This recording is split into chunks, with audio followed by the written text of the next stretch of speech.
Alright, what's going on everyone, and welcome to the series in which I introduce you to all of the most powerful competitive decks in the modern format. The goal here isn't to give exact deck lists as those change constantly, but rather to give a brief overview of how the deck works so you can be prepared if you're new to the format. Today we'll be talking about Domain Zoo, alternatively known as Domain Aggro or 5-color Zoo, 5-color Aggro, stuff like this. So to understand how this deck works, we must first understand how Domain works. Let's look at Leyline's Binding, one of the cards in the deck. So when it enters, you exile a non-land permanent until the binding leaves the battlefield. Now the problem is this card costs 6, and this effect is very commonly found at lower mana values, typically 3, like the classic Oblivion Ring. This is usually referred to as an O-ring effect because of Oblivion Ring. So what it gives, and well, it has Domain. It will cost 1 less mana for each basic land type you control, meaning if you have 5 types, this only costs 1 single mana, and that's the entire goal of this deck, to get as many land types on the battlefield as possible, as quickly as possible, and then take advantage of this domain mechanic. So it does this with fetch lands, shock lands, triomes. Note that triomes do have the land types, and they can be fetched with fetch lands. So playing a variety of fetch lands that can search up shocks and triomes allows this deck to fairly consistently get all 5 land types on turn 2. So what's the payoff for getting all 5 land types? And that would be Nishiba Brawler, Territorial Kavu, and Scion of Draco. So the Brawler has power equal to the number of land types you have, so it is a 5/3 Trampler for just 2 mana if you have all 5 types. I mean, even with a couple of shocks, it's still a 2 mana 4/3 Trampler, which is pretty good regardless. The Territorial Kavu has power and toughness equal to your land count, so it can be a 5/5 for just 2 mana, and then when it attacks you can either discard and draw or exile something from a graveyard. So it's already a 2 mana 5/5 usually, which is already perfectly fine, and then it has ways to filter, and sometimes that graveyard hate is relevant. There's plenty of graveyard decks in Modern. There's Dredge, and there's Living End, and there's Reanimator, and all kinds of stuff. So it's a relevant ability on a 2 mana 5/5 essentially. Then we have the Scion of Draco. It's a 12 mana 4/4 flyer, though once again the cost is reduced by our domain count. In this case it is 2 mana for each land type, meaning if we have all 5 types, it is reduced by 10, making it a 2 mana 4/4 flyer.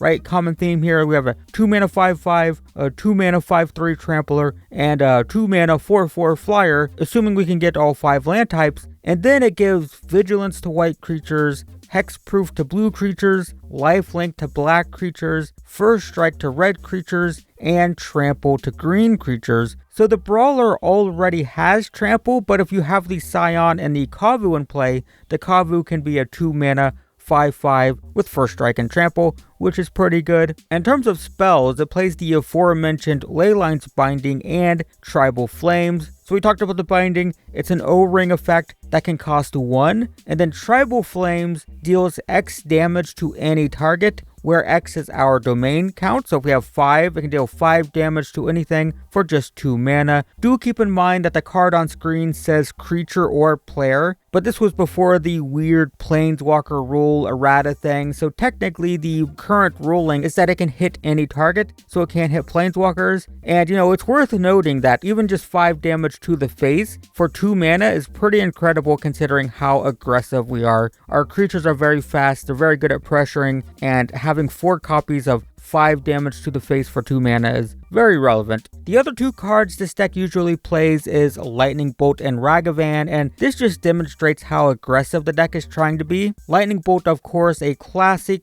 3 damage, 1 mana, very common in aggro decks. Ragavan is in every single red deck that's ever existed because of Modern Horizons. Those cards are kind of powerful. A 1 mana 2/1, yoinks the card off the top of the opponent's library, and you can cast it, and it makes treasure to give you the colors to cast it. This deck doesn't need the colors because it's 5 colors, but whatever. I feel like everyone knows what Ragavan does because, it's in every single deck that's ever existed. From this point, there is a ton of variation from deck to deck. The core of the deck is 3 domain creatures, the 2 domain spells, 1 enchantment, 1 spell, and then Ragavan and Lightning Bolt. This is like the core deck, but there is a ton of flex spots, and there isn't a consistent build from deck to deck. So like some of the things you'll see are Wild Nikado, Shardless Agent, Bloodbraid Elf. The Wild Nikado has sort of domain, which is to say that it gets +1/+1, but only for mountains and plains, not for all 5 colors. So it can be a 3/3 for 1, which is fine. The Agent and Elf are both Cascade creatures, so basically when you play them, you reveal cards off the top of your library until you reveal a non-land card with less mana value. So for example, you cast the Shardless Agent, which costs 3, so you reveal until you hit a 2 or 1 drop, and then you get to cast that for free, which of course we have 2 mana, 5 3s, and 5 5s to hit, which is totally fine. In terms of spells, you can see things like Stubborn Denial, Lightning Helix, Dramoka's Command. The Stubborn Denial is pretty great. It's a 1 mana counter for non-creature spells, unless the opponent pays 1, which is fine, but it's not great. However, if you control a creature with power 4 or greater, it will counter it outright. So for this deck, since it usually has a 4 power creature, it's basically a 1 mana counter spell for spot removal and board sweepers, or anything else relevant, of course. Lightning Helix is another classic, just deal 3, gain 3 for 2, and the command has a lot of effects. You can prevent damage from an instant or sorcery, you can make the opponent sacrifice an enchantment, put a +1/+1 counter on something, or have one of your creatures fight one of your opponents, and you get to choose 2 of those. This is a fringe card, mostly because its value is very metagame dependent. Like, there's times when this is very good and you see it more often, and there's times when it just doesn't line up well against the other decks that are at the top of the metagame, and you see these kind of come out. It's there sometimes it's not, but worth noting, there are also other creatures that crop up from time to time. You see like General Ferris, Mantis Rider, even Omnath. I think the thing to just keep in mind here is we have that core deck, but there's a lot of room to experiment, especially since you're in 5 colors. So basically, like, just a lot of powerful multicolored cards get played in this because you're in 5 colors anyway. So there's a lot of room to experiment, and you'll see that a lot if you look at these decks. Also, a fun fact, if you want to know why this deck is called Zoo, it's because the original Zoo deck included Curd Ape and Wild Nikado. So both of these were powerful aggro creatures that cared about having different lands. Curd Ape could be a 1 mana 2/3, Wild Nikado could be a 1 mana 3/3. This deck was so fast and so aggressive that Wild Nikado actually got banned in the early days of Modern, and it was called Zoo because, well, look at the images, we have a gorilla and a leopard, so it's Naya Zoo.